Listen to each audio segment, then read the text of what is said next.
So here we are in Module 2, the research process, and we're focusing on the beginning of the research process. In Lesson 4, we talked about planning the research project, and you did some literature search and filled out a couple of tables. Now we move on to reviewing the literature. When we have a research question or a research problem, we can come up with the research question first and then explore the literature in more depth, or perhaps we explore the literature and then come up with a series of research questions. It can work either way, and often it is an iterative process. Iterative process. We uh, think we have an idea, a good idea, we explore it, we refine our research questions along the way as we delve deeper into the literature surrounding those research questions. I want you to read chapter 4 in the textbook, and here you're going to look at things like what are the main reasons for writing a literature review, what are the main ways of finding existing literature in last week you used Google Scholar, and you get a wide variety of results from Google Scholar. When you use something like the Penn State Library, we have a fantastic electronic library. You will get, you have access to so many resources that I hope you explore. You will have to explore the Penn State Library, the electronic databases.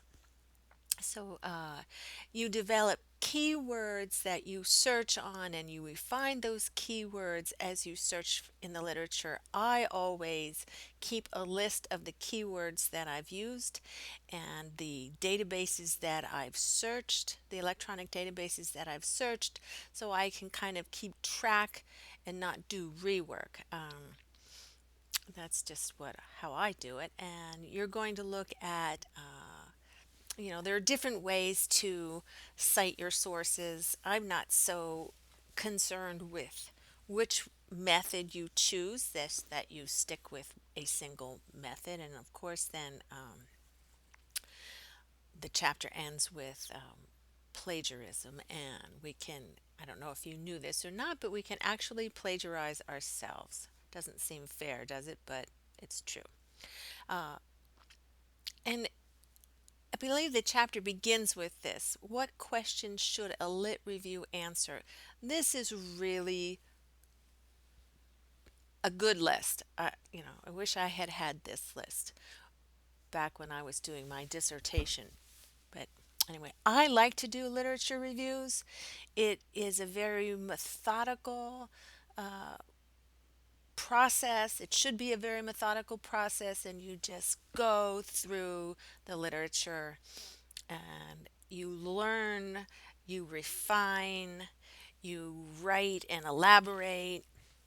It really prepares you then for the next module that we will be doing, which is designing the study. Then you design the study to answer the research questions. Let's see now, see if I can go back here because this is in my way. Okay, so I've made available the PowerPoint for chapter 4. It's right here.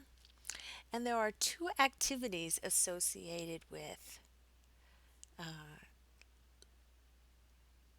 lesson 5, chapter 4. So 5.1 is due by the end of this week, and 5.2 is due, I think, when we have our test, and I believe that's week 7. Yes, I see that. Okay. So in activity 5.1, there's a nice link I found that gives some real guidance on developing research questions. And then there's the textbook website. And this link isn't working for me today, right here. So it probably won't work for you either. But if you go to the website, the online website for this textbook, let's see if I can lower this whole thing. Yeah, there we go. Okay. So, and let's see if I can get that so you can see the URL. Okay, there we go. So here's the URL for this project guide. You want to go to this project, research project guide, which is a fantastic resource. Oops, sorry. I'll get us there. Really? Okay, here we go. Launch the research project guide. Now let me get this over here a little bit. All right, so here's the table of contents, and I really built the research proposal guidelines with this book and this site in mind. So to complete Activity 5.1, you want to take a look at section B here and specifically asking research questions. And it gives some very good tips and some good suggestions and examples on developing an initial question and revising it, refining it. So that's activity 5.1. Now if I go back to over to Word and we see activity 5.2. In activity 5.2, you go back to the scenario that you used, that you developed in lesson 3.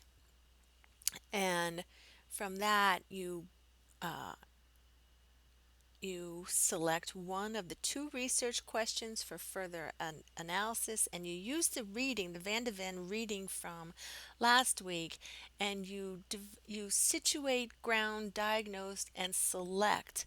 You put the context around that research question. And that is activity 5.2. I thought that was too much to do in one week, so I wanted to extend this. And since the research questions really drive the rest of the research, developing good question is very important. It's not that once you develop a question and you do a literature review, you can't refine the question. You can always refine the question before you start to collect the data. So that is an overview of lesson 5.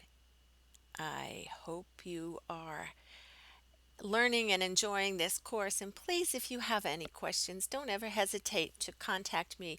I would be happy to talk with you on the phone, or we can meet as a class again. Just let me know what you need and what works best for you.